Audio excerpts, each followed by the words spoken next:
चलिए, कैसे हैं आप लोग। आज हमने कुछ 15 क्वेश्चन लिए हैं, सब बढ़िया अच्छे क्वेश्चंस। अगर आपने पूरा चैप्टर पढ़ लिया है तो ही आपके लिए है ना। उन्हीं के लिए जिसने पूरा पढ़ लिया अच्छे से, जिसने चैप्टर को पूरा हर एक चीज कवर कर ली है वही सॉल्व करे। नहीं पढ़े हो तो फिर पहले पढ़ लेना फिर सॉल्व करे। ठीक है। 15 क्वेश्चन है, सिलेक्टेड क्वेश्चन है, अच्छे क्वेश्चन है, आपको मजा आएगा। ठीक, शुरू किया जाए। शुरू करते हैं। पहला क्वेश्चन आपके सामने ये रहा, सॉल्व करें आप। दिख रहा है? हाँ दिख रहा है। मेरा particle moving along the x axis, मतलब वी एक्स का फंक्शन है। देखो, वी एक्स का फंक्शन है वैलिड फॉर दिस। ठीक है, एक्सीलरेशन ऑफ द पार्टिकल बताओ एट एक्स इक्वल टू। इसका कोई रोल नहीं, बस वो एक्स की वैल्यू डिनोट कर रहा है, -2 से लेके उसकी रेंज बता रहा है। ठीक, चले अब आप फट से इसका आंसर बता दें। ठीक, चलो। आपने क्या पढ़ा है बताओ। आपने एक रिलेशन पढ़ा होगा एक्सीलरेशन का। क्या पढ़ा है बताओ भाई। अगर वी एक्स का फंक्शन हो, क्या हो? अगर वी एक्स का फंक्शन हो तो एक्सेलरेशन क्या होता है? V into D V D X. याद है? ये आप जानते हैं, आपने पढ़ा है।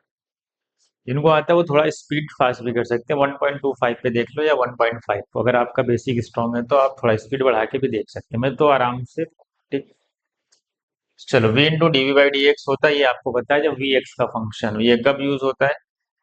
ये यूज किया जाता है जब वी जो होगा एक्स का फंक्शन, फंक्शन ऑफ एक्स।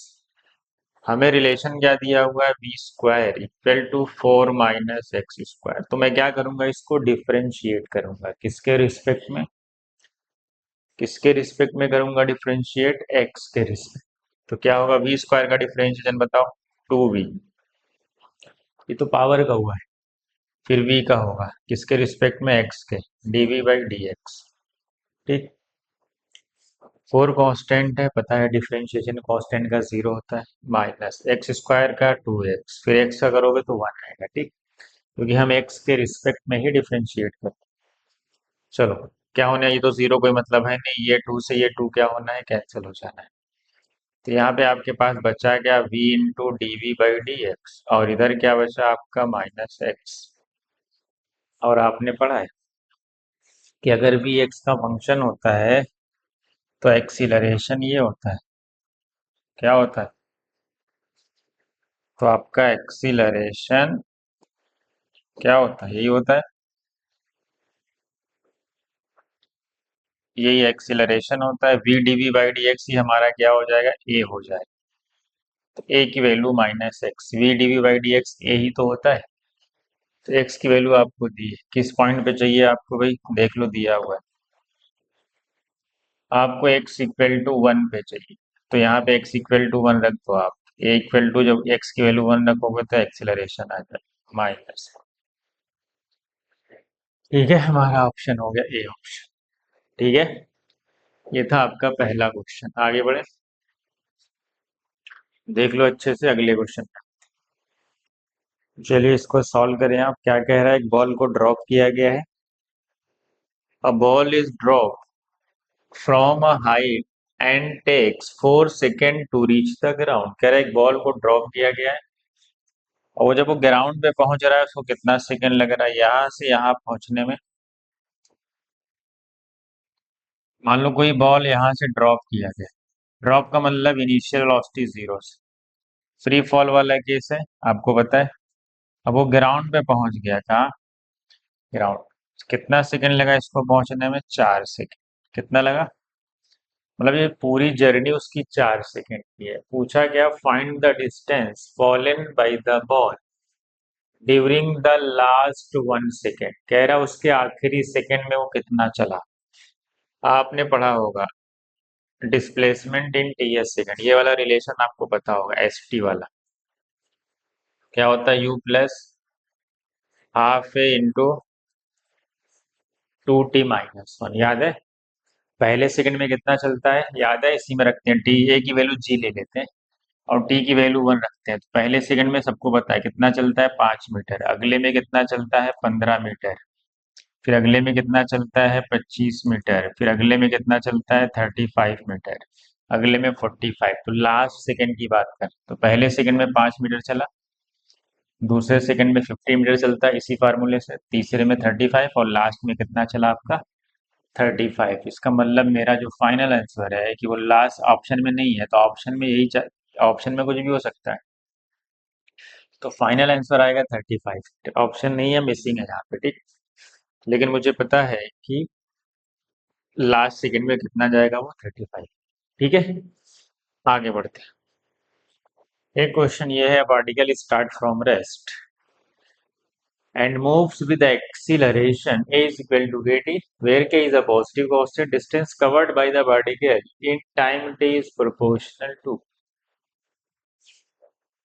को एक्सीलरेशन दिया है और क्या पूछ रहा है, वो डिस्टेंस की बात कर रहा है। वहां से अगर मैं थोड़ा सा बेसिक पे जाऊं, हमने एक चीज पढ़ी है, याद है ना आपको, अगर मुझे x दे के v पूछ ले, मैं इससे सॉल्व करता हूँ, या v दे के a पूछ ले, तो जब हम इस तरफ प्रोसीड करते हैं, किस तरफ, इस तरफ, जब हम आगे की तरफ जाते हैं तो हमको पता है हम क्या लेते हैं, इधर जाते वक्त हम डिफरेंशिएशन करते हैं, पता है ना क्या करते हैं, डिफरेंस। लेकिन जब रिवर्स आना हो, अपोजिट, तो हम क्या करते हैं, क्या करते हैं, हम इंटीग्रेशन करते हैं, ठीक। आपको पता है इंटीग्रेशन में क्या होता है, पावर इंक्रीज होती है, क्या होती है, जैसे एक्स की पावर एन का इंटीग्रेशन क्या होता है, X to the power N plus one upon N plus one.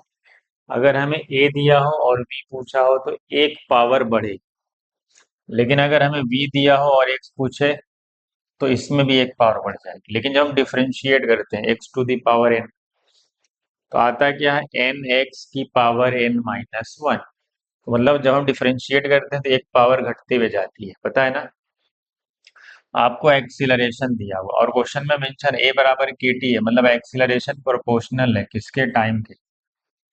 अगर हम a से b की तरफ आएंगे, t की पावर वन है, इसको इंटीग्रेट कर देंगे तो t की पावर टू हो जाएगी, जबकि हमें x पूछा है, तो t की पावर टू को एक बार और इंटीग्रेट करेंगे तभी तो x मिलेगा। तो t की पावर टू से हम t की पावर थ्री में पहुंच जाएंगे, तो हमारा फाइनल आंसर क्या हो जाएगा, t की पावर थ्री। ऐसे भी आप सॉल्व कर सकते थे, या एक तरीका ये भी है, आपको पता है एक्सीलरेशन दिया हुआ है के टी, और हमको पता है एक्सीलरेशन होता है dv बाई डी टी, और इधर आएगा के टी, तो यहाँ से dv आएगा और ये dt इस तरफ शिफ्ट हो जाएगा, के टी डी टी, इंटीग्रेट करोगे ये v आ जाएगा, k बाहर आ जाएगा और क्या आ जाएगा, टी स्क्वायर बाई टू। और प्लस कांस्टेंट मैं नहीं ले रहा हूँ, अब पता है v क्या होता है, v होता है D x by d T, फिर v को रिप्लेस कर दो के टी स्क्वायर बाई टू से, तो डी टी उस तरफ जाएगा, इधर क्या बचेगा, डी एक्स। अगर आपका बेसिक स्ट्रांग है तो करने की जरूरत ही नहीं है, के बाई टू बाहर आ जाएगा और साथ में टी स्क्वायर डी टी। आपको पता है के बाई टू बाहर आएगा, टी स्क्वायर का इंटीग्रेशन होता है टी क्यूब बाई थ्री, तो हमारा पावर क्या है, लास्ट पावर हमारी टी क्यूब है, आप देख सकते हैं, दिख रहा है ना आपको।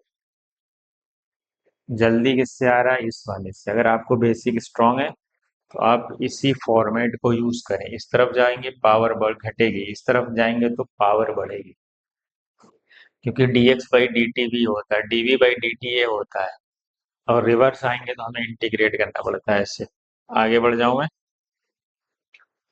चलो अगला क्वेश्चन आपके सामने के पढ़े आप अच्छे से, क्या कह रहा है, particle is thrown vertically upward from the ground with a speed. कह रहा है एक पार्टिकल है जो ग्राउंड से फेंका गया, कितनी स्पीड से, 15 मीटर पर सेकेंड। कह रहा a second identical particle thrown vertically upward from the same point। कह रहा है मैं इसी पॉइंट से दूर, मैं बगल में दिखा रहा हूँ लेकिन फेंका गया उसी पॉइंट से, यहीं से, एक सेकंड बाद, कितने सेकंड बाद, 1 सेकंड लेटर, एक सेकंड बाद फेंका गया, with the same initial speed, मतलब उसकी भी स्पीड कितनी है, 15 है। पूछा है the time from the stand, मतलब दोनों पार्टिकल कहाँ पे मीट करेंगे, क्या कह रहा है, the time from the stand the first particle is launched, मतलब इसको t बराबर जीरो पे जब लॉन्च किया गया था, और जब ये दोबारा मिले तो वो पूरा कितना गैप है टाइम का, आपको पता है टाइम ऑफ पेशेंट क्या होता है, यू बाई जी होता है। तो यू बाई जी का मतलब क्या है, ये पहुंचने का टाइम क्या होगा इसका ऊपर, बताओ। इसके ऊपर पहुंचने का टाइम यू बाई जी होगा, मतलब टाइम ऑफ एसेंट जो है इसका 1.5 सेकेंड है।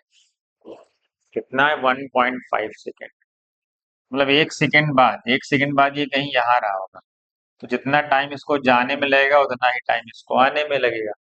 अगर ये 1.5 सेकेंड जाने में लग रहा है तो इसको आने में कितना लगेगा। सोचो जब ये आधा सेकेंड क्या होगा, एक सेकेंड बाद फेंका गया इसको, कहाँ फेंका गया, एक सेकेंड बाद, याद रखना। एक सेकेंड पे ये कहीं यहाँ पे पहुंचा होगा मान लो। तब दूसरा वाला नीचे से जा रहा है। तो जब ये नीचे से जा रहा होगा तो वो उधर से आ रहा होगा, यही ना। तो क्या होगा फिर, बताओ। तो दोनों मान लो यही कहीं पे क्या हो रहे हो, ये जाते वक्त।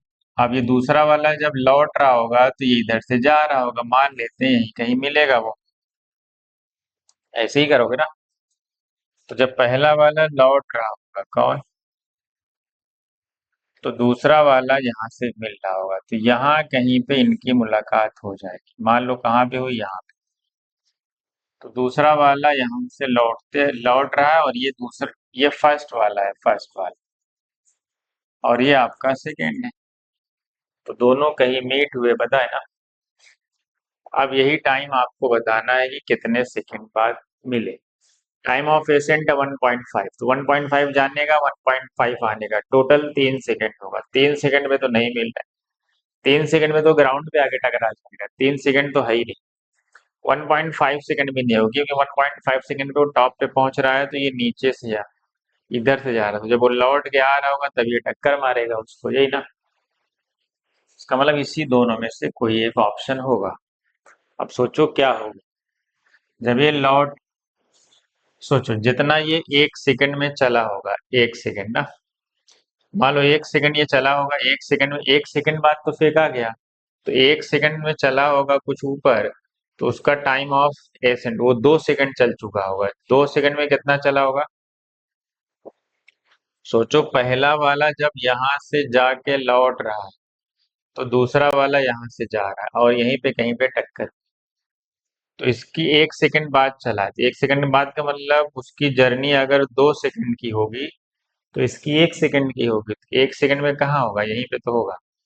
मतलब ये वापिस भी आ चुका होगा कितना, 0.5 सेकंड, क्योंकि टाइम ऑफ जर्नी ही उसकी 3 सेकंड, 1.5 सेकंड के ऊपर पहुंचने की।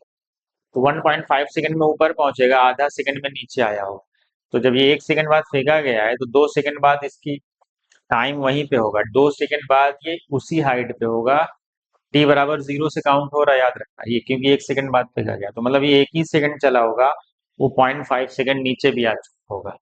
इसका मतलब है कि टोटल टाइम कितना हुआ टकराने का, 2 सेकंड, मतलब वो 2 सेकंड बाद टी बराबर 0 से काउंट हो रहा है। समझ गए, मतलब ये 1 सेकंड चला होगा, वो 2 सेकंड चला होगा, तब टक्कर हुई, क्योंकि टाइम ऑफ एसेंट उसका 1.5 सेकंड, मतलब लौटते वक्त आधा सेकंड आया होगा, ये नीचे से 1 सेकंड चला होगा, टक्कर हो गई। इसका मतलब है कि टाइम गैप जो है टी बराबर इनिशियल जिसको फेंका गया वहां से टक्कर होने तक 2 सेकंड का टाइम गैप है। एक उसने बोला है, measured from the instant the launch first particle launch हुआ है, उस इंस्टेंट से बताना है, ठीक है। अगर पूछता कि सेकंड वाला, तो एक ही सेकंड में टक्कर हुई है, सेकंड वाले से देखेंगे तो चलो इसका बताओ। Acceleration time graph of a particle moving along a straight line is triangular. कह रहे हैं कि एक्सीलरेशन टाइम ग्राफ है, अब वो कैसा है, कह रहा है वो ट्रायंगुलर है, कुछ ऐसा है, कुछ ट्रायंगुलर तो ऐसा ही होगा, आपको भी पता है कि ट्रायंगुलर ऐसा ही होगा। क्या कह रहा है, एक्सीलरेशन राइजेस लिनियरली फ्रॉम 0, मतलब यहाँ से टी बराबर 0 से स्टार्ट हो रहा है, और कहाँ तक जा रहा है, टी बराबर 2 सेकंड, मतलब पूरी जर्नी राइज कर रहा है, टी बराबर 0 से 2 सेकंड, मतलब एक्सीलरेशन बढ़ रहा है। ये 80 कर्व है, और कितना बढ़ के गया, 2 मीटर पर सेकंड स्क्वायर, कितना बढ़ा, अच्छा, 0 से 6 तक गया है, कितना गया है देख लो, क्वेश्चन में मेंशन है 0 से 6 तक। कह रहा है acceleration rises linearly from zero at T बराबर जीरो। टी बराबर जीरो पे एक्सीलरेशन जीरो था, 2 6 मतलब 10 से 6 पहुंच गया। कब? जब वो टी बराबर 2 सेकंड था, मतलब यहाँ पे जब टाइम 2 सेकंड है, यहाँ पे दो है, तब उसका एक्सीलरेशन। फिर कह रहा है देन फॉल्स लीनियरली, उसके बाद लीनियरली फॉल्स कर रहा है बैक टू जीरो। कह रहा है फिर वापस से जीरो हो गया जब टाइम 4 सेकंड हो। पूछा क्या है? If the particle start from rest its velocity at T बराबर 4 सेकंड। कह रहा है जो पार्टिकल था वो रेस्ट से स्टार्ट किया था, मतलब इनिशियल वेलोसिटी जीरो थी। एटी कर्व है, आपने ये रिलेशन पढ़ा है, first equation of motion v is equal to U plus T. u अगर मैं उस तरफ शिफ्ट करूं तो v minus U is equal to AT. तो ये दोनों एक दूसरे के क्या है? प्रोडक्ट है, मल्टीप्लाई। आपको पता है अगर एटी कर्व दिया है तो हमारा जो चेंज इन वेलोसिटी होता है वही क्या होता है? Area under the eighty curve. तो हमारी जो फाइनल वेलोसिटी है वही निकालना, इनिशियल जीरो दिया था, ये क्या होगा? Area of the eighty curve. तो हमें एरिया निकालना पड़ेगा किसका? एटी कर्व का, वही चेंज इन वेलोसिटी होगा। बताइए, तो ट्रायंगल है, ट्रायंगल का एरिया क्या होता है? हाफ। बेस कितना है? 4। हाइट कितनी है? 6। सॉल्व कर लो, v की वैल्यू आएगी कितनी? आ गई 12 आ गई। 12 मीटर पर सेकेंड, ये आपका फाइनल रिजल्ट।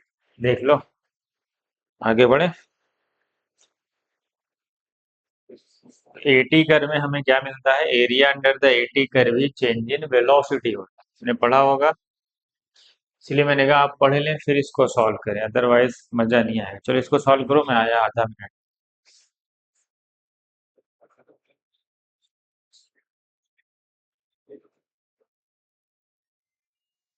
चलो बता दो फट से। क्वेश्चन पढ़ लिया आपने? पढ़ लिए? पढ़े तो इसका आंसर बताएं फट से। ठीक है, चलिए। क्वेश्चन क्या कह रहा है? Velocity time graph of a particle is a semi circle. क्या कह रहा है? जो वेलोसिटी टाइम ग्राफ है आपका, जो वीटी कर्व, क्या है आपका? जो आपका वीटी कर्व है, वीटी कर्व। तो मैं यहाँ पे वीटी कर्व बना देता हूँ, ऐसा कुछ जो वो कह रहा है वो करो आप। आपको वीटी कर्व बनाना है, अभी मुझे नहीं पता क्या क्या। सेमी सर्कल है, कह रहा है एक सेमी सर्कल है, सेमी सर्कल ऐसा बना लो। With the diameter of the semi circle lying along the time axis. तो ये जो डायमीटर है वो कहाँ लाई कर रहा है? वो बोला है कि जो डायमीटर है वो किसके अलोंग है? टाइम एक्सिस के। तो आपको पता है यहाँ से यहाँ तक तो डायमीटर ही होगा। ठीक है, टी बराबर जीरो से लेके टी बराबर 2r, मतलब ये 2r है और ये जीरो से लेके 2r टाइम है। ठीक। And the maximum speed attained being 4 metre per second. कह रहा है जो इसकी मैक्सिमम स्पीड है ये वाली, कितनी है यहाँ पे? ये 4 है, और ये किसमें दिया हुआ है? Metre per second. ठीक है, ये आपको 4 दिया हुआ है। चल, अब क्या कह रहा है? फिर आगे क्या कह रहा है वो? Given that the distance travelled. ये वीटी कर्व, आपको पता है वीटी कर्व में डिस्टेंस कैसे निकलता है? Area under the VT curve. ठीक है, इक्वल द एरिया। अगर ये ना लिखता area under the VT curve तो भी आप area under the VT curve ही निकालते। तो आपसे टोटल डिस्टेंस पूछी गई। क्या पूछी गई है? आपसे क्या पूछी गई? आपसे टोटल डिस्टेंस, तो इसका एरिया चाहिए। ये सेमी सर्कल है, क्या है? सेमी सर्कल में बताओ क्या होगा? एरिया ऑफ सेमी सर्कल क्या होता है? Area of semi circle, circle का एरिया होता है पाई आर स्क्वायर, लेकिन सेमी सर्कल है तो अपॉन। चलिए, अगर मैं काउंट करूं, ये देखो, ये इसका सेंटर होगा ओ। अगर ये 2r तो ये वाली डिस्टेंस कितनी होगी, आर होगी ना, आर होगी, क्योंकि आंसर देखो इंटीजर में पाई के फॉर्म में, तो pi by two R, R की वैल्यू क्या लूंगा मैं?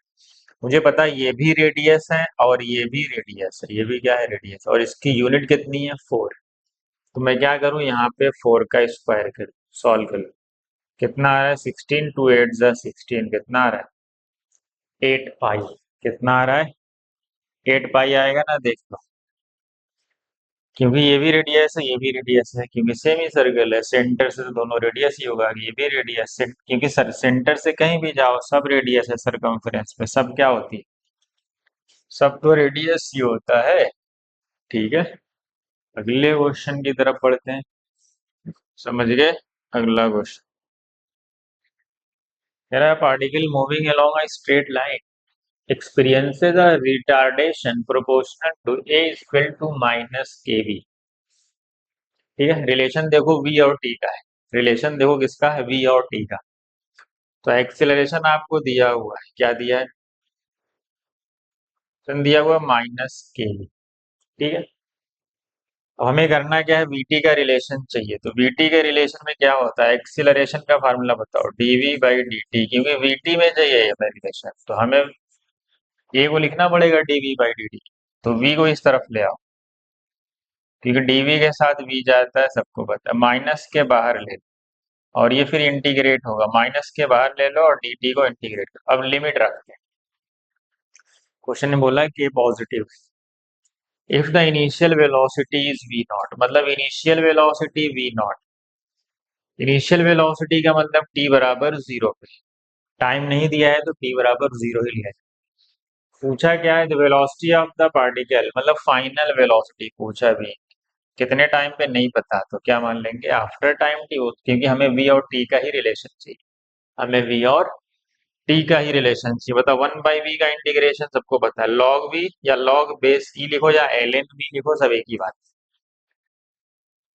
तो v नॉट से हमें पता है इंटीग्रेशन में log बेस e आता है, या ln v भी लिख सकते हैं।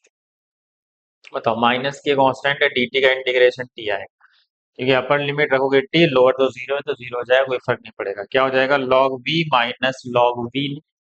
बताओ log v minus log v not, log m minus log n क्या होता है, मैं डायरेक्ट लिख रहा हूँ सॉल्व करके, पहले v रखोगे फिर माइनस लगाओगे फिर लोअर लिमिट रखोगे तो आएगा log v नॉट, तो बन जाएगा log m minus log n, तो क्या हो जाएगा, log m बाई n, तो आ जाएगा माइनस के टी।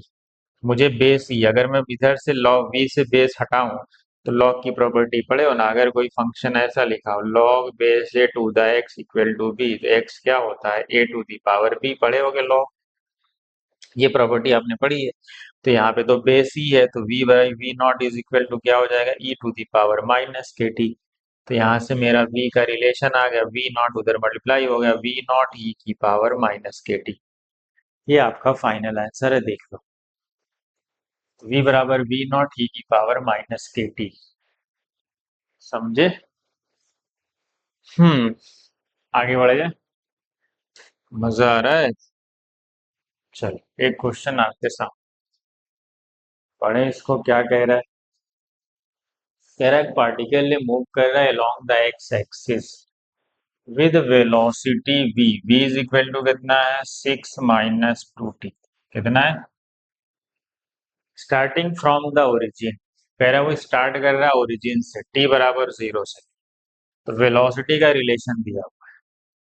अब वो t बराबर 0 से स्टार्ट कर रहा है, मतलब t बराबर 0 पे उसकी वेलोसिटी 6 मीटर पर सेकंड, यहाँ t बराबर 0 को तो 6 आएगा ना। A second particle remains stationary at x equal to 8 metre, कह रहा है एक दूसरा पार्टिकल है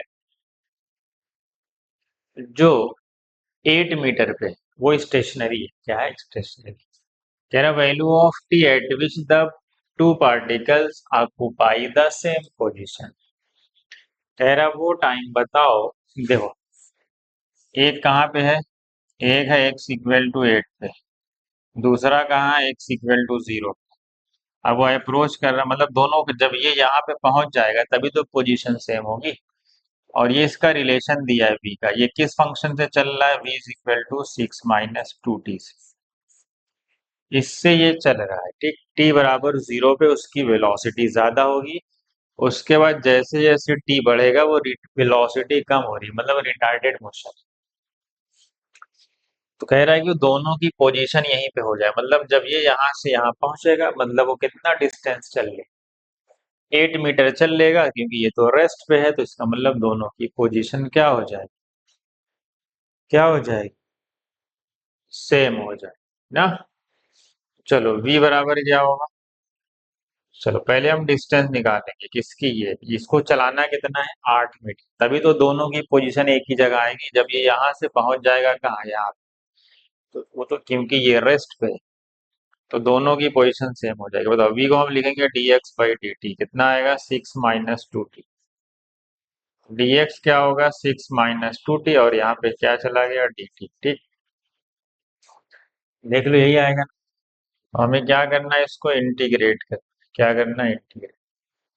तो dx का इंटीग्रेशन होता है x, इधर बताओ 6 का इंटीग्रेशन होगा 60 - 2t। 2t का इंटीग्रेशन, टू कांस्टेंट है, t²/2, टू टू कैंसिल हो जाएगा, बचेगा t²। मतलब ये डिस्टेंस इसके टाइम का फंक्शन। कह रहा है कि दोनों ये वाला पार्टिकल और ये पार्टिकल किस टाइम पे एक ही जगह पे आएंगे, एक ही जगह पे तब आएंगे जब ये वैल्यू किसके बराबर हो जाए, 8 मीटर के। तो मतलब मुझे x की वैल्यू क्या पुट करनी पड़ेगी, मतलब जो 60 - t² है वो इक्वल टू 8 लेना पड़ेगा। और पूरे टर्म को जब इस तरफ शिफ्ट करेंगे तो पॉजिटिव t² ये उस तरफ जाएगा, -60 और +8 इक्वल टू 0। तो ये इक्वेशन आपको बनती हुई दिखाई दे रही है। अब देखो, अब अगर मैं इसको फैक्टराइज करूंगा तो t-4 आ रहा है और t-2 आ रहा है। तो मेरे पास दो टाइम आ रहा है, यहाँ से जीरो करने पे t = 4 आ रहा है और यहाँ से जीरो करने पे t = 2 आ रहा है। मतलब ऐसा दो टाइम है जब वो सेम पोजीशन पे आएंगे। पता है क्यों? क्योंकि जब ये जा रहा होगा एक बार जाते वक्त ये कहीं कहीं जाके इसकी वेलोसिटी जीरो होगी। कहाँ जीरो होगी वेलोसिटी, t बराबर 3 सेकेंड। उसके बाद ये लौटेगा, क्या होगा, मतलब t बराबर 3 सेकेंड पे इसकी वेलोसिटी जीरो हो जाएगी, यही है ना भाई, t बराबर 3 सेकेंड पे जीरो हो जाएगी। मतलब वो क्रॉस कर चुका होगा। फिर उसके बाद यहाँ देखो, यहाँ से दो टाइम आया, t बराबर 2 आया, मतलब ये t बराबर 2 पे और t बराबर 4 पे यहाँ पे है, कहाँ पे 8 मीटर। तो जब t बराबर 2 पे 8 मीटर पे होगा, इसका मतलब है कि ये इसको क्रॉस कर चुका है ना। मतलब t बराबर 2 पे वो यहाँ था एक बार, तो t बराबर 3 पे वेलोसिटी जीरो हो रही, मतलब ये यहाँ जाके उसकी फाइनल वेलोसिटी जीरो हो रही। लेकिन वो रिटार्डेड मोशन है, तो फिर लौट रहा होगी, रिटार्ड कर रहा है तो वापिस आएगा, तो फिर वापिस एक बार और आएगा। वो टाइम कौन सा है, 1 सेकेंड बाद यहाँ पहुंच जाएगा वापिस। तो इसका मतलब वही क्या है, कितना आ गया, 2 आ गया, फिर आ गया 4 सेकेंड, मतलब यहाँ से फिर लौट के आएगा यहाँ।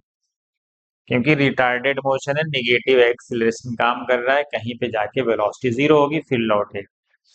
इसीलिए दो टाइम होता है, एक बार जाते वक्त वो 8 मीटर पे होगा और एक बार आते वक्त भी वो 8 सेम पोजीशन पे लाई करेगा। मतलब t बराबर 2 और t बराबर 4 आएगा। तो क्या लॉजिक था, पहले हमें क्या करना था, इसको dx/dt से x निकालना था, उसका डिस्टेंस टाइम का फंक्शन। और ये x की वैल्यू जब 8 होगी, मतलब यही तो x है, और ये सेम पोजीशन पे तभी आएंगे जब ये 8 पे होगा। मतलब हमें इसका डिस्टेंस जो x है वो 8 लेना पड़ेगा ताकि दोनों सेम पोजीशन पे हो जाए। फिर हमने सॉल्व किया तो ऐसा दिख रहा है कि दो टाइम पे हो रहा है, मतलब एक बार जाते वक्त होगा, एक बार रिटर्न में, क्योंकि वेलोसिटी जीरो है और मोशन रिटॉर्डेड है, तो जाएगा तो लौटेगा। इसलिए एक बार जाते वक्त 2 सेकंड पे है और लौटते वक्त 4 सेकंड पे। ऐसे ऐसे अगर पूछता कि पहली बार वो कब हुआ, पहली बार सेम लोकेशन पे कब आएगा, सेम पोजीशन पे, तब आंसर ये होता। अगर उससे पूछता पहली बार या पूछता दूसरी बार, वैसा तो बोला नहीं कि पहली और दूसरी बार, वो तो दोनों टाइम पूछ रहा है, तो हमारा दोनों आंसर है। देख लो यहाँ पे दो दो आंसर है, 2 सेकंड और 4 सेकंड। समझ गए? आगे बढ़े। अगला क्वेश्चन ये, a particle travelling in a straight line. चलो इसको भी सॉल्व करो।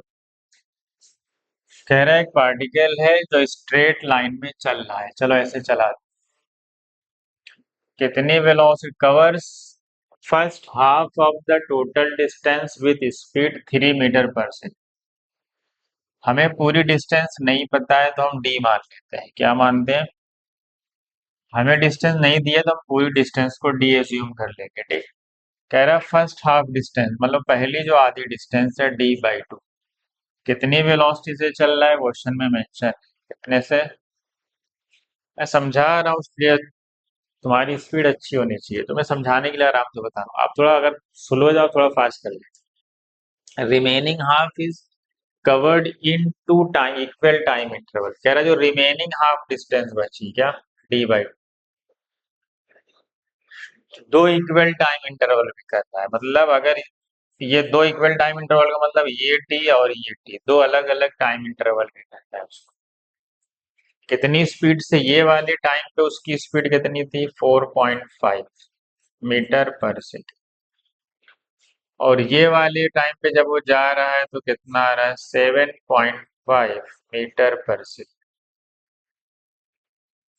मीटर पर सेकेंड यही आएगा।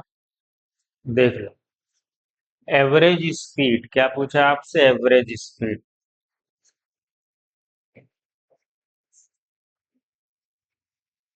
बताओ एवरेज स्पीड क्या होती है। एवरेज स्पीड सबको पता है total distance. Total distance upon total time. चलो टोटल टाइम कितना है आपका। पहले टोटल डिस्टेंस बताओ। टोटल डिस्टेंस हमने माना था पहले ही कितना है डी मान चुके हो। यहाँ तक के टाइम को मान लो। यहाँ तक का टाइम आपको बताया नहीं गया है तो मैं यहाँ तक के टाइम को क्या मान लूंगा यहाँ तक के टाइम को t1। और ये दो इक्वल टाइम में चल रहा है तो ये भी t माना था मैंने ये भी t माना तो t1 और साथ में प्लस 2t आ जाएगा। यही ना क्योंकि उसने बोला है कि other half distance in two equal time interval with different velocities this and this. ये सब सॉल्व हो गया। t1 कैसे निकलेगा बताओ। t1 क्या होगा टाइम का फार्मूला क्या होता है डिस्टेंस अपॉन स्पीड। यही होता है डिस्टेंस कितनी है d/2 और अपॉन 3 ये t1 2t 2t। यहाँ से टाइम निकलेगा टोटल कितना डिस्टेंस चलना है ये डिस्टेंस प्लस ये डिस्टेंस। देखो स्पीड अलग अलग है पूरी डिस्टेंस d/2 चलना है बस स्पीड अलग है तो ये वाली डिस्टेंस कितनी होगी 4.5t क्योंकि डिस्टेंस होती है वेलोसिटी इनटू टाइम और ये वाली डिस्टेंस वेलोसिटी इनटू टाइम तो ये डे और ये मिला के d/2 होगा।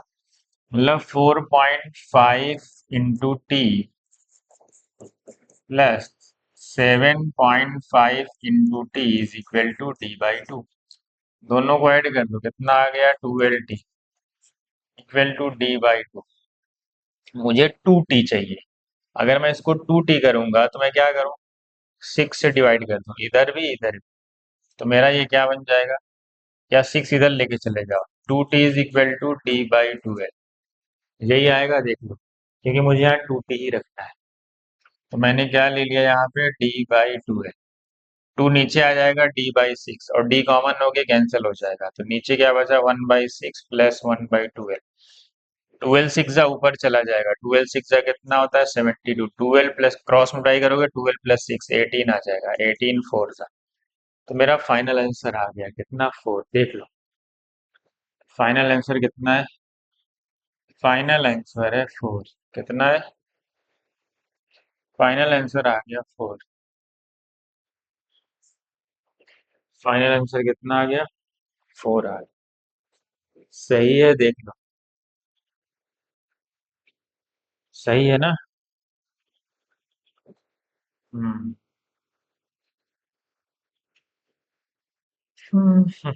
देख लो अच्छे से एक बार आगे बढ़ू मैं। चलो अगले क्वेश्चन अगला क्वेश्चन ये कह रहा है position of a particle moving along x axis is given by. आपको रिलेशन दिया हुआ है एक्स का। क्या दिया हुआ है एक्स का दिया हुआ -6t² प्लस 9t प्लस 2 ये आपको गिवन। कह रहा है टोटल डिस्टेंस बताओ by the particle from t is equal to 0 to t is equal to 4। हमें डिस्टेंस निकालनी, कहाँ से? टी इज इक्वल टू 0 से टी इज इक्वल टू 4 तक टाइम दिया हुआ है। तो इसको निकालने का तरीका क्या है? पहले देखो एक्स किसका फंक्शन है। एक्स जो है फंक्शन है टाइम का। तो हम क्या करते हैं, पहले इसको डिफरेंशिएट कर देते हैं। क्या आएगा? D x by d t. तो d x by d t ही वी होता है, सबको पता है। तो हमारा जो डिफरेंशिएशन होगा क्या आएगा बताओ? टी क्यूब का क्या होगा? 3t² माइनस 12t और प्लस 9 आएगा। देख लो डिफरेंशिएशन। अगर ये फंक्शन लीनियर आया होता है, क्या लीनियर, तो मैं वीटी कर्व बना के area under the VT curve निकालता, तो वही हमारी डिस्टेंस हो जाती। लेकिन यहाँ पे लीनियर ग्राफ ही नहीं, ग्राफ आ गया क्वाड्रेटिक, मतलब ये क्वाड्रेटिक बन गया, मतलब ये क्वाड्रेटिक इक्वेशन फॉर्म होगी। अगर ये लीनियर बनती तो मैं वीटी कर्व ड्रा कर लेता, कहाँ से कहाँ तक? 0 से 4 तक। और जैसे वीटी कर्व ड्रा हो जाएगा मेरा, तो मेरा area under the VT curve भी क्या हो जाता है? डिस्टेंस हो जाती है। ठीक, चाहे वो एक्सिस के बिलो जाए चाहे टॉप जाए, डिस्टेंस हमेशा पॉजिटिव ली जाती है। लेकिन ये तो क्वाड्रेटिक बन। अब कैसे सॉल्व करेंगे? अब इसको सॉल्व करने के लिए हम क्या करेंगे, वो टाइम पता करेंगे जहां पे वेलोसिटी जीरो हो रही है। क्या हो रही है? जहां पे वो जीरो हो रही है। कैसे? तो जहां पे जीरो होगी मतलब वहां पे वो ग्राफ चेंज हो रहा है, मतलब वो अपना वेलोसिटी जीरो हो रही है, मतलब वो अपनी डायरेक्शन बदल रहा है, अपना डायरेक्शन बदल रहा है। ये बताओ, इसका अगर मैं फैक्टराइजेशन पहले अगर मैं इसको जीरो के बराबर करूँ तो वो टाइम निकालना है मुझे। किस किस टाइम पे वेलोसिटी जीरो हो रही है, इसको जीरो के बराबर। 3t² minus 12t plus 9 equal to 0। इसको 3 से डिवाइड कर, 3 4 जा और 3 3 जा 9। तो सॉल्व करूंगा तो मेरे पास दो फैक्टर बने, t-1 और t-3। मतलब एक टाइम 1 इससे और इससे टाइम है 3, मतलब मेरे पास दो टाइम आ रहे हैं जहां पे वेलोसिटी अपना डायरेक्शन बदल रही है। अब जैसे मुझे पता चल गया कि कहाँ पे वेलोसिटी जीरो हो रही है, तो बस मुझे अब कुछ नहीं करना है। मुझे कहाँ से कहाँ तक पूछा गया है? 0 से 4 तक, और डायरेक्शन कहाँ बदल रही है? 1 और 3 पे। तो बस अब मुझे जो डिस्टेंस निकालना है, बस कुछ नहीं करना, मॉड में लेना है x1 माइनस एक, जहां जहां बदला है प्लस। फिर क्या लूंगा मैं बताओ? फिर कहाँ बदला है देख। अगला क्या होगा? x3 माइनस x1, क्योंकि 1 पे बदला है। फिर प्लस क्या लिखूंगा? x4 minus x3। क्यों? क्योंकि मुझे इस टाइम पे चेंज हुआ है, 0 से लेके 4 पे दो जगह बदला है। तो जो जगह बदला है मतलब 1 पे और 3 पे, तो मुझे पहली जो डिस्टेंस लेनी है वो 0 से 1 के बीच में, और जो दूसरी लेनी है वो 1 से 3 के बीच में, और जो चौथी लेनी है लास्ट 4 से 3 के बीच में। और मैंने मॉड लगा दिया, इसलिए तुम किसी को आगे पीछे लिख सकते हो क्योंकि डिस्टेंस ऑलवेज पॉजिटिव होती है। आप इस फॉर्मेट को सॉल्व करेंगे। अब x1 क्या है? t बराबर 1, यही टाइम है। x1 का मतलब यही यहीं पे रखना पड़ेगा, इस इक्वेशन पे, इस वाले इक्वेशन, इस वाले इक्वेशन पे आप रखेंगे। x1 आएगा, फिर 0। x1 क्या आ रहा है बताओ? x1 आ रहा है 9 टू 11 113 माइनस 6 7 आ रहा है, माइनस x नॉट कितना आ रहा है? 7 ही आ रहा है, देख लो। 9 6 आ रहा है, 6 6 आ रहा है, 6 कितना आ रहा है? 6 माइनस x नॉट का मतलब t बराबर 0 पे 2 आ रहा है, तो 6 यहाँ से 4 आ रहा है, प्लस ऐसे इसका भी कुछ आएगा, शायद 4 ही आएगा। सॉल्व करना, चेक करना, मुझे लग रहा है सब 4 ही 4 आए, आप चेक कर लेना। अगर सब 4 4 आएंगे तो 12, मुझे लग रहा है सब 4 ही 4 आएंगे। आप एक बार सॉल्व कर लेना। ये थोड़ा सा अच्छा था, थोड़ा सा कैलकुलेटिव क्वेश्चन है बस। अगर ये लीनियर बनता तो आसान हो जाता, फिर बस आपको कुछ नहीं करना था, इसका ग्राफ ड्रा कर लेना था, किसके बीच? 0 से 4 के बीच। बस ग्राफ ड्रा कर लिए, बस एरिया अंडर द बीटी का। लेकिन जब भी क्वाड्रेटिक बनेगा तो ऐसे ही करना पड़ेगा। ठीक है, तभी मैंने कहा कि जब आप पढ़ लें तब इसको सॉल्व करें। कह रहा है कि लिफ्ट मूव कर रही है upward with a constant acceleration.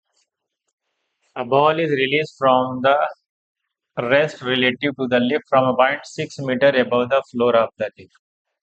मतलब एक लिफ्ट है, ठीक है, कितने एक्सीलरेशन से चल रही है, 2 मीटर पर सेकंड स्क्वायर से, ठीक है. और एक बॉल को रिलीज कर दिया गया, मान लो यहाँ से कोई बॉल है, रिलीज कर दिया गया u बराबर 0 से फ्रॉम अ पॉइंट 6 मीटर, मतलब जिसका फ्लोर है लिफ्ट का उससे 6 मीटर ऊपर है वो. एक time taken by the ball to reach the floor, कितना डिस्टेंस उसको आना है, 6 मीटर. ये एक्सीलरेटेड फ्रेम में आपको पता है ग्रेविटी काम कर रही है, तो आपको पता है कौन सा फॉर्मूला रहेगा, यू रिलेटिव, क्योंकि रिलेटिव मोशन चल रहा है, half a relative into T का होल स्क्वायर. ये तो 0 आ जाएगा क्योंकि इनिशियल वेलोसिटी रेस्ट पे, फाइनल भी रेस्ट पे. कितना नीचे आना है, 6 मीटर. हाफ ए रिलेटिव क्या होगा, ये ऊपर जा रहा है, दोनों जस्ट अपोजिट डायरेक्शन, अपोजिट में पता है ना, जी प्लस ए होता है, याद है ना. ए रिलेटिव क्या होगा आपको पता है, जी प्लस ए. सेम डायरेक्शन में होता है तो सब्ट्रैक्ट 2 6 12 और ये 10 + 12/12, ये टी स्क्वायर आ गया. तो हमको पता है टी इक्वल टू 1, मतलब 1 सेकंड बाद वो ग्राउंड को हिट कर दे. ये तो इजी था, बस रिलेटिव ले लेना था. आगे बढ़ जाए, देख लो देख लो देख लो. A stone is dropped from the top of a tower. At the same time, a second stone is thrown vertically upward from the ground with some initial speed. कह रहे एक ऑब्जेक्ट है जिसको रिलीज किया गया, एक ऑब्जेक्ट है जिसको ऊपर फेंका गया है.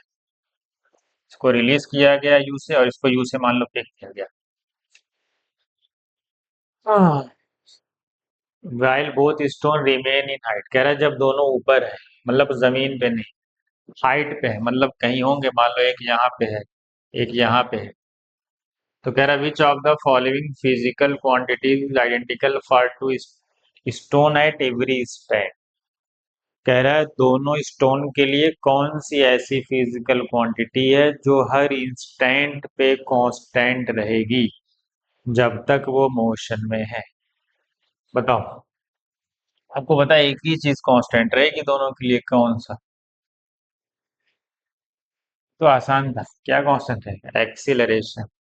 ए बराबर जी तो काम करेगा, चाहे वो यहाँ पे रहे, चाहे यहाँ पे रहे, कहीं पे रहे, उस पे एक ही चीज कांस्टेंट है, क्या एक्सी, उसकी वेलोसिटी तो बढ़ती है.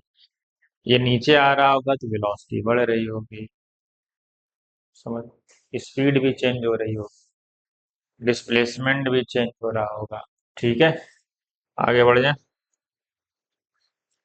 Position time graph of particle moving straight line such that, क्या बना रहा है वो, ऑब्ट्यूस एंगल बना रहा है. क्या बना रहा है, पोजीशन टाइम ग्राफ बना दो, मतलब एक्स टी कर्व है. क्या है, एक्स टी कर्व है. और कह रहा है वो ऑब्ट्यूस एंगल बना रहा है. ऐसा ऑब्ट्यूस एंगल तो ऐसा ही होगा जो 90 से ज्यादा होगा, ये थीटा होगा, मतलब theta greater than 90. Position time graph में आपको पता है वेलोसिटी आती है, क्या आती है,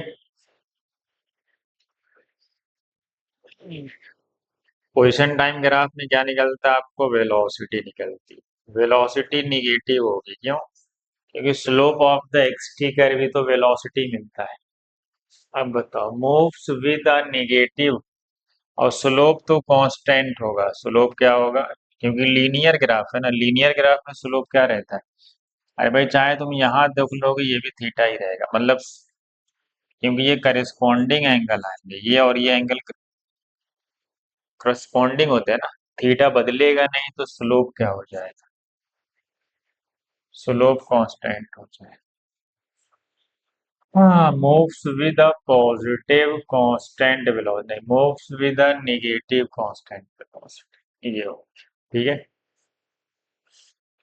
बी ऑप्शन हो करेक्ट. आगे बढ़ जाओ. चल, ये क्वेश्चन बताओ, ये अच्छा क्वेश्चन है थ्योरी. करा particle moves along a straight line such that its displacement is zero. कह रहा है एक पार्टिकल है जो स्ट्रेट लाइन पे मूव कर रहा है, मतलब टी बराबर 0 पे कह रहा है, उसका डिस्प्लेसमेंट 0, मतलब वो चला ही नहीं है अभी, अभी वो स्टार्ट करेगा, ठीक. लेकिन इसमें क्या कह रहा है, डिस्प्लेसमेंट इज 0, कब कब, देखो ये t बराबर जीरो पे भी डिस्प्लेसमेंट जीरो है, और t बराबर t पे भी दोनों पे डिस्प्लेसमेंट जीरो है। ये देखो, ये ध्यान, मतलब उसकी t बराबर जीरो का मतलब वो जाके फिर लौट रहा है, मतलब वापिस आ रहा है, मतलब t बराबर t पे भी वही है। अगर कोई चीज स्ट्रेट लाइन में चल रही, सीधा चल रही है, कह रहे टी बराबर जीरो, मतलब वो जब स्टार्ट कर रहा है तो डिस्प्लेसमेंट जीरो है, लेकिन कह रहे टी बराबर टी, एक टाइम आएगा फिर डिस्प्लेसमेंट जीरो, मतलब वो जाके लौटेगा तभी तो स्ट्रेट लाइन में डिस्प्लेसमेंट जीरो होगा। मतलब वो गया है फिर लौट के टी बराबर टी पे वहीं पे आ गया। ठीक है, but the particle is not at rest eight either instant. कह रहा है कि यहाँ पे भी पार्टिकल मोशन में था और यहाँ पे भी पार्टिकल मोशन में, मतलब वो रेस्ट पे नहीं है, वो चल ही रहा है। टी बराबर जीरो पे भी चल रहा है और टी बराबर टी, मतलब ऐसे जाके ऐसे लौट रहा है। टी बराबर जीरो पे इस तरफ जा रहा है और टी बराबर टी पे जस्ट इस तरफ जा रहा है। कह रहा है which of the following statement is are necessary true for the interval zero से टी। कह रहा है ये जीरो से टी तक की जर्नी में कौन सा स्टेटमेंट करे। Average velocity zero but the instantaneous velocity may remain non zero throughout. क्या ये बात सही है? Average speed over the interval must all, average speed कभी जीरो नहीं होती, क्योंकि एवरेज स्पीड में क्या होता है पता है? एवरेज स्पीड में डिस्टेंस होती है, और जब वो चल गया तो डिस्टेंस कभी जीरो नहीं, एवरेज स्पीड तो कभी जीरो नहीं। Particle must be instantaneously at rest at some time between zero and t. सही कह रहा है, क्योंकि जब ये जाके लौट रहा होगा, जिस पॉइंट पे लौटेगा वहां पे उसकी वेलोसिटी जीरो ही हुई होगी, तभी तो लौट रहा होगा, नहीं तो लौटता क्यों? मतलब ये रिटार्डेड मोशन हो रहा होगा, गया फिर लौट रहा होगा, मतलब ये कुछ वेलोसिटी से जा रहा है फिर रिटार्ड हो रहा है, फिर जहां धीरे धीरे रुक रहा है, फिर एक्सीलरेशन इस डायरेक्शन में तो फिर इस तरफ चलने लगा। तो मतलब एक टाइम आएगा जहां पे वेलोसिटी जीरो होगी, जहां से वो टर्न ले रहा होगा। इसका मतलब ये वाला स्टेटमेंट तो सही है। Particle must be instantaneously at rest at some time, ये वाला टाइम है, ये वाला टाइम है जहां पे वो रेस्ट पे आ रहा है। पहला बताओ सही है कि नहीं? एवरेज वेलोसिटी जीरो, सही बात है, क्योंकि यहाँ से जब चला था फिर वापस जब यहाँ पे पहुंचा टी बराबर टी पे, टी बराबर टी पे डिस्प्लेसमेंट क्या है? टी बराबर टी पे डिस्प्लेसमेंट तो जीरो है, मतलब उसकी एवरेज वेलोसिटी जीरो है, but the instantaneous velocity may remain zero through out. नहीं, ये वो पॉइंट है जहां पे इंस्टेंटेनियस क्या हो रही है, यहाँ पे इंस्टेंटेनियस वेलोसिटी क्या है? जीरो है। इस वाले पॉइंट पे जहां पे वो किसी एक पार्टिकुलर इंस्टेंट पे ही तो यहाँ पहुंचा होगा, उस टाइम पे उसकी वेलोसिटी तो जीरो तो है ना, इस इंस्टेंट पे। तो क्या कह रहा है?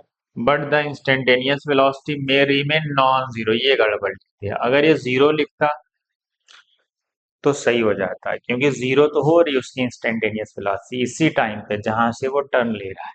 इसका मतलब हमारा करेक्ट ऑप्शन है सी। समझ गए? ये थ्योरी का अच्छा क्वेश्चन था, आगे बढ़ते हैं।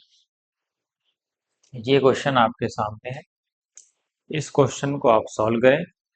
इस क्वेश्चन का सलूशन मैंने सेपरेटली डिस्कस किया है मेरे चैनल पे। एक क्वेश्चन है जो कॉन्सेप्ट बूस्टर के नाम से है। किसके नाम से है?